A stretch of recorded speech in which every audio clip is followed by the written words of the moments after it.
como no princípio, agora também, por todos os séculos dos séculos. Amém.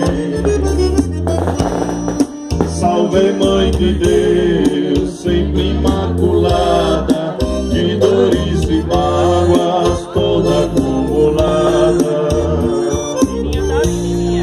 mas que Eva fostes, formosa inocente, verdadeira sombra de humana gente. Das alturas veio este justo Abel, sofrer e arrancar das mãos de Luzbel.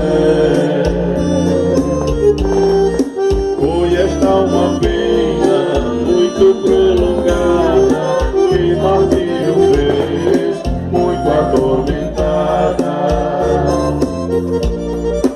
Minha oração, Mãe, me atendei, para as nossas lágrimas os olhos vão ver.